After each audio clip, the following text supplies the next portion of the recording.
Friends, आप सभी का हमारे यूट्यूब चैनल एमपीएस मैथमेटिक्स में स्वागत है।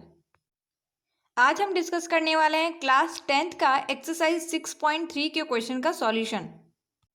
एंड फ्रेंड्स, इस चैनल पे आप लोगों को क्लास 10th का मैथ सब्जेक्ट का सॉल्यूशन वीडियो, हर एक चैप्टर का सॉल्यूशन वीडियो अवेलेबल होगा। सो अगर आप मेरे चैनल में न्यू है तो प्लीज़ चैनल को सब्सक्राइब कर ले, साथ ही बेल आइकन को भी प्रेस कर ले ताकि मेरे लेटेस्ट वीडियो की अपडेट आप तक पहुँचती रहे। तो एक्सरसाइज 6.3 का जो क्वेश्चन नंबर 1 है, इसमें दिया हुआ है कि बताइए कि आकृति 6.34 मतलब ये सब जो फिगर्स दिया हुआ है, ठीक है, इसमें दिए त्रिभुजों के युग्मों में से कौन कौन से युग्म समरूप है, उस समरूपता कसौटी को लिखिए जिसका प्रयोग आपने उत्तर देने में किया है, तथा साथ ही समरूप त्रिभुजों को सांकेतिक रूप में व्यक्त कीजिए। इस क्वेश्चन में हमें त्रिभुजों के युग्म दिया हुआ है, ठीक है, और हमें ये बताना है कि कौन से त्रिभुजों के युग्म जो है वो समरूप हैं, और समरूप है तो कौन सी समरूपता कसौटी से समरूप है, ठीक है, ये भी बताना है। और साथ ही समरूप त्रिभुजों को क्या करना है, सांकेतिक रूप में व्यक्त करना है। अगर दो त्रिभुज समरूप है तो उनके सांकेतिक रूप में उन्हें व्यक्त करना है। तो सबसे पहले हमारा है क्वेश्चन नंबर 1, ठीक है, इसमें दो त्रिभुज दिया हुआ है ABC और PQR। इसमें कोण A बराबर 60 डिग्री है और कोण P बराबर कितना है, 60 डिग्री, ठीक है। कोण B बराबर 80 डिग्री, कोण Q बराबर 80 डिग्री एंड कोण C बराबर 40 डिग्री और कोण R बराबर भी 40 डिग्री। तो देखिए एक नंबर का जो होगा सॉल्यूशन, इसमें दिया हुआ है कि चूंकि कोण A बराबर कोण P इज इक्वल टू कितना है, 60 डिग्री, ठीक है, वैसे ही कोण B बराबर कोण क्या है Q, ये कितना है, 80 डिग्री। कोण C बराबर कोण R, ये है 40 डिग्री। तो क्या ये दोनों त्रिभुजों के जो संगत कोण क्या है, बराबर है, इसलिए कौन सी समरूपता कसौटी होगी, ए समरूपता कसौटी से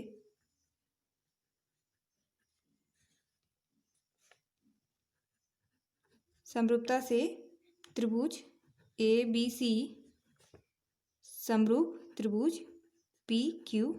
क्या क्या फाइंड करना है कि कौन कौन से युग्म जो है समरूप है, ठीक है। तो ABC और PQR क्या है, समरूप है, और साथ ही बताना था कि कौन सी समरूपता कसौटी से समरूप है। तो यहाँ पे कौन सी समरूपता कसौटी लग रही है, A क्योंकि ये संगत कोण बराबर है, ठीक है। उसके बाद लिखना था कि समरूप त्रिभुजों को सांकेतिक रूप में, तो ये हमने लिख दिया है त्रिभुज ABC समरूप त्रिभुज PQR, सांकेतिक रूप में लिख दिया है। अब देखिए क्वेश्चन नंबर इसका 2 में, इसमें कोई एंगल नहीं दिया हुआ है, ठीक है, तो संगत कोण यहाँ पे कोण दिया हुआ ही नहीं है, लेकिन भुजाएं दी हुई है, ठीक है, 2 3 2.5, यहाँ पे 4 6 5, ठीक है। तो अगर हम ये बता दें कि इनकी संगत भुजाएं जो है वो एक ही अनुपात में है तो दोनों त्रिभुज समरूप हो जाएंगे। तो इनकी भुजाएं हम लोग लिख लेते हैं, ठीक है। देखिए AB है हमारा 2, ठीक है, AC है 3 एंड BC कितना है, BC हमारा है 2.5, ठीक है, एंड PQR में ये है त्रिभुज ABC में, ठीक है, एंड त्रिभुज PQR में PQ हमारा कितना है, PQ है 6, PR हमारा है 5 एंड QR जो है वो है हमारा 4, ठीक है। अब यहाँ पे देखिए इस त्रिभुज में सबसे बड़ी भुजा कौन सी है, AC है, और इस त्रिभुज में सबसे बड़ी भुजा कौन सी है, PQ। तो यहाँ पे हम लोग लिखेंगे AC अपॉन PQ, ठीक है। और इसमें देखिए इस त्रिभुज में सबसे छोटी भुजा क्या है, AB, और इस त्रिभुज में सबसे छोटी भुजा QR है, ठीक है। तो AB अपॉन QR लिखेंगे,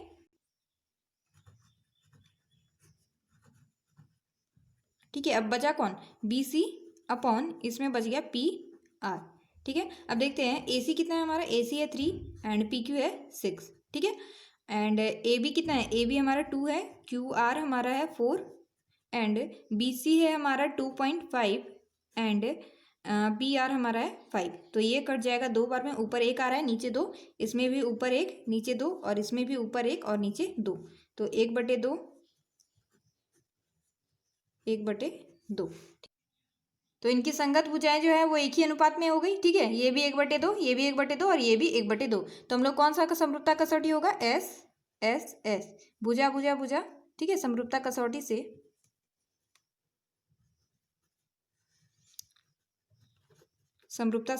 त्रिभुज ABC समरूप त्रिभुज PQR। अब आ जाते हैं हम लोग क्वेश्चन नंबर 3 में, ठीक है। इसमें दिया हुआ है त्रिभुज LMP एंड त्रिभुज दिया हुआ है DEF, ठीक है। तो आंसर में हम लोग लिखते हैं पहले त्रिभुज एल एम पी में, ठीक है। तो एल एम कितना है, एल एम है हमारा 2.7 एंड एम पी हमारा कितना है, एम पी हमारा 2 है एंड एल पी हमारा है 3, ठीक है। एंड त्रिभुज डी ई एफ में, त्रिभुज डी ई एफ में डी ई, जो डी ई हमारा है, डी ई है 4 एंड डी एफ है 6, ई एफ है 5, ठीक है। तो अब क्या करेंगे, यहाँ पे संगत कोण देखिए, कोण तो यहाँ पे दिया हुआ है लेकिन भुजाएं दी हुई है, ठीक है। तो क्या करेंगे, संगत भुजाएं एक ही अनुपात में अगर होगी तो ये दोनों त्रिभुज समरूप होंगे, अन्यथा नहीं होंगे। तो सबसे बड़ी भुजा कौन सी है, यहाँ पे देखिए इसमें से सबसे बड़ी है एल पी, क्योंकि इसका मान कितना है 3, और यहाँ पे डी एफ सबसे बड़ी है, तो हम लोग लिखेंगे एल पी, चूंकि L P upon D F is equal to, उसके बाद यहाँ पे देखिए एम पी और डी ई, तो M P upon D E is equal to, सबसे छोटा तो ये 2 और 4 हो गया, उसके बाद कौन बच गया, एल एम और ई एफ, तो यहाँ पे L M upon E F हो जाएगा, ठीक है। अब देखिए एल पी का वैल्यू क्या है, एल पी का वैल्यू 3 है एंड डी एफ का वैल्यू क्या है 6, ठीक है। एम पी का वैल्यू क्या है 2, डी ई का वैल्यू है, डी ई का वैल्यू 4 एंड एल एम का वैल्यू कितना है 2.7 एंड ई एफ का वैल्यू है 5। तो ये तो हो जाएगा 1/2, ठीक है, ये भी हो जाएगा 1/2, लेकिन 1/2 ये नहीं है, तो 1/2 बराबर 1/2, ये नॉट इक्वल टू हो जाएगा 2.7/5।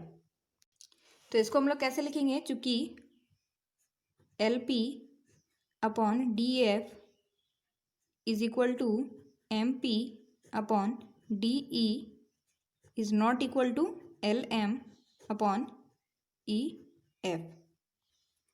अतः त्रिभुज क्या था, एल एम पी तथा त्रिभुज डी ई एफ, ठीक है, ये दोनों क्या है, समरूप नहीं है।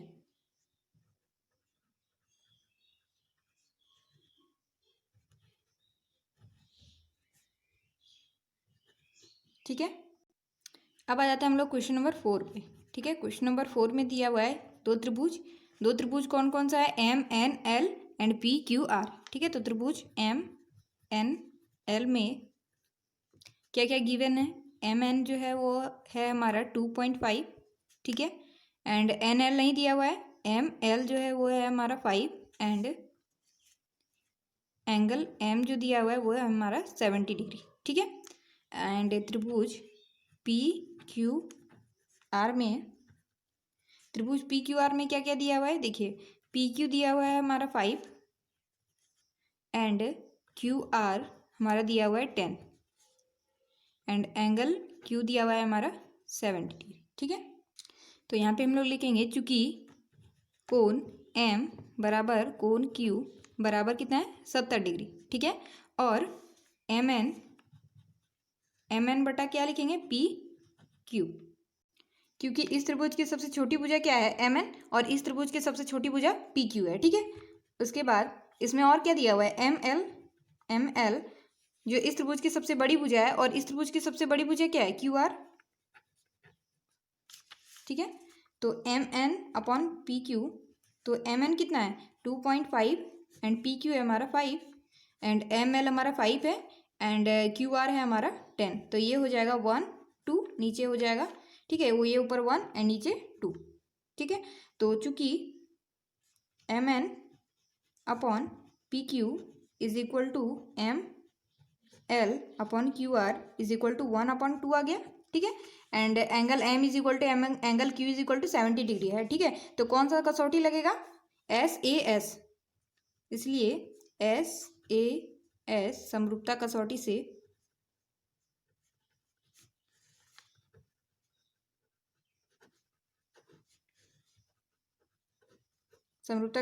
त्रिभुज एम एन एल समरूप हो जाएगा त्रिभुज पी क्यू आर के। अब आ जाते हैं हम लोग क्वेश्चन नंबर 5 पे, ठीक है। क्वेश्चन नंबर 5 में दिया हुआ है त्रिभुज क्या दिया हुआ है एबीसी, ठीक है। त्रिभुज एबीसी में क्या क्या दिया हुआ है, कोण ए बराबर दिया हुआ है 80 डिग्री, ठीक है। और इसकी सामने वाली जो भुजा है BC क्या है 3 दिया हुआ है, और AB जो दिया हुआ है वो है 2.5, ठीक है। और एक त्रिभुज क्या दिया हुआ है, त्रिभुज DEF में, ठीक है, त्रिभुज DEF में कोण F जो है वो है 80 डिग्री, ठीक है। और इसकी सामने वाली भुजा दी हुई नहीं है, ठीक है, DE कुछ दिया हुआ है नहीं है तो, और EF जो दिया हुआ है वो है 6, ठीक है, एंड DF वो दिया हुआ है 5। तो इसमें लिखेंगे चूंकि कोण A बराबर कोण क्या है F जो है 80 डिग्री, ठीक है, एंड इसकी संगत भुजाएं भी एक ही अनुपात में होनी चाहिए। तो कोण A की सामने वाली भुजा क्या है BC है, ठीक है, BC अपॉन, अब इस कोण F का जो 80 डिग्री है इसके सामने वाली भुजा क्या है DE है, ठीक है। और उसके बाद इन दोनों में से कोई भी भुजा ले लेते हैं हम लोग, DF ले लेते हैं, DF, ठीक है, DF अपॉन AB ले लेते हैं, सॉरी AB अपॉन DF ले लेते हैं, ठीक है, AB अपॉन DF। तो यहाँ पे देखिए BC जो हमारा दिया हुआ है 3, BC तो हमारा 3 दिया हुआ है, लेकिन ये जो DE है यहाँ पे DE ना होगा क्योंकि कोण A का जो सामने वाला भुजा BC है, ठीक है, और ये इसके बराबर है, तो कोण F का जो सामने वाला भुजा क्या हो जाएगा DE है, तो DE यहाँ पे कुछ दिया हुआ ही नहीं है, ठीक है, तो क्या हो जाएगा ये दोनों त्रिभुज समरूप नहीं होंगे, या फिर इसको हम लोग नॉट इक्वल टू भी लिख सकते हैं, इसलिए लिखेंगे अतः त्रिभुज ABC तथा त्रिभुज DEF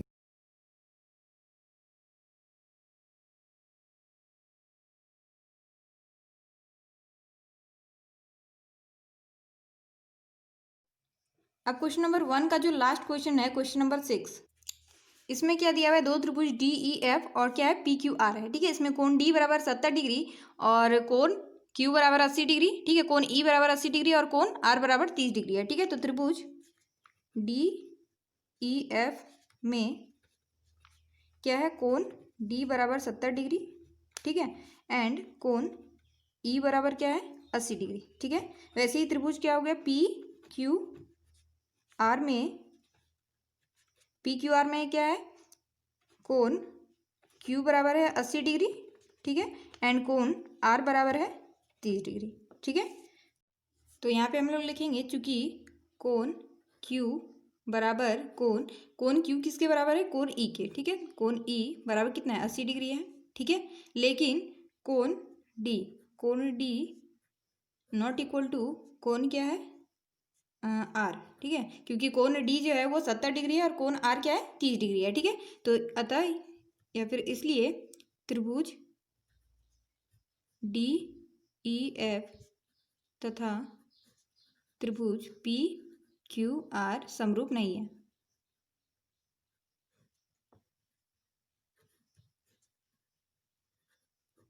ठीक है। एक्सरसाइज 6.3 का क्वेश्चन नंबर 2, जिसमें दिया हुआ है कि ये फिगर है, ठीक है, आकृति 6.35, उसमें त्रिभुज ODC त्रिभुज OBA के समरूप है, ठीक है, ये दोनों त्रिभुज क्या है आपस में समरूप है। और क्या दिया हुआ है, कोण ODC 70 डिग्री दिया हुआ है और कोण COB 125 डिग्री दिया हुआ है, ठीक है। और हमें क्या क्या निकालना है, कोण DOC इस कोण का वैल्यू निकालना है, ठीक है, और इस कोण का वैल्यू निकालना है, ठीक है, और साथ ही कोण OAB मतलब कोण OAB और इस कोण का भी वैल्यू निकालना है। तो देखिए दिया है हमारा क्या दिया है, त्रिभुज ODC समरूप है त्रिभुज OBA के। इसका मतलब क्या है, जो इसमें क्या कॉमन है, O कॉमन है, ठीक है। तो ये जो कोण बनेगा ये अपोजिट कोण क्या बनेगा, बराबर होगा, ठीक है, कोण DOC किसके बराबर होगा, कोण AOB के, ठीक है, इसलिए कोण AOB बराबर होगा कोण DOC के। चूंकि समरूप त्रिभुज के संगत कोण क्या होते हैं, बराबर होते हैं, इसलिए कोण AOB किसके बराबर होगा, कोण DOC के, ठीक है। और कोण CDO किसके बराबर होगा, कोण OBA के। ये कोण और ये कोण क्या होंगे, आपस में बराबर होंगे, और कोण ये बराबर होंगे, ठीक है। तो कोण DCO बराबर होगा कोण OAB के, ठीक है। अब देखिए इसमें क्या क्या दिया हुआ है, और कोण CDO बराबर 70 डिग्री है, इसलिए कोण ये कोण और ये कोण बराबर है, तो कोण ओ बी ए भी हो जाएगा 70 डिग्री।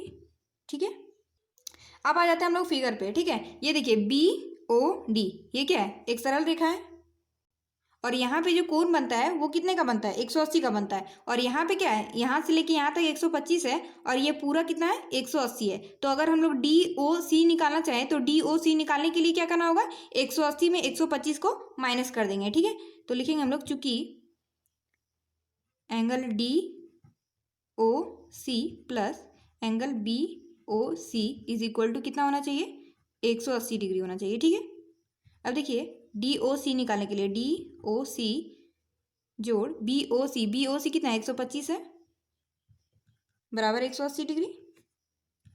अब एंगल डी ओ सी निकालने के लिए 180 डिग्री में क्या करेंगे, 125 डिग्री माइनस करेंगे। ठीक है, अब 180 में अगर 25 माइनस करना है तो कितना आता है, ये आता है हमारा 55 डिग्री। ठीक है, तो डी ओ सी, ये डी ओ सी अगर ये 55 हो गया तो ये भी 55 हो जाएगा। ठीक है, क्योंकि ये दोनों कोण क्या है, आपस में बराबर है, तो कोण ए ओ बी भी 55 हो जाएगा, इसलिए ए ओ बी भी 55 डिग्री हमारा हो गया।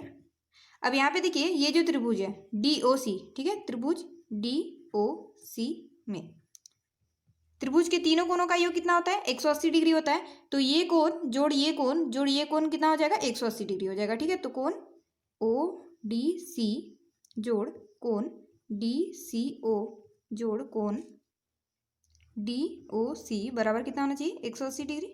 ठीक है, अब ओ डी सी कितना है, 70 डिग्री है। ठीक है, ये कोण 70 डिग्री और ये कोण 55 डिग्री जोड़ कोण डी सी ओ, ये डी सी ओ हमारा रह जाएगा क्योंकि इसका वैल्यू अभी हमें फाइंड नहीं किया हुआ है। ठीक है, तो 180 डिग्री। अब इन दोनों को जोड़ देंगे और 180 में क्या करेंगे, घटा देंगे। ठीक है, तो डी सी ओ बराबर 180 डिग्री माइनस, इसमें 55 और 70 को जोड़ते हैं तो हमारा आता है 5, 125 डिग्री आता है। ठीक है, तो 180 में 25 अगर माइनस करेंगे कितना आ रहा है, 55 डिग्री।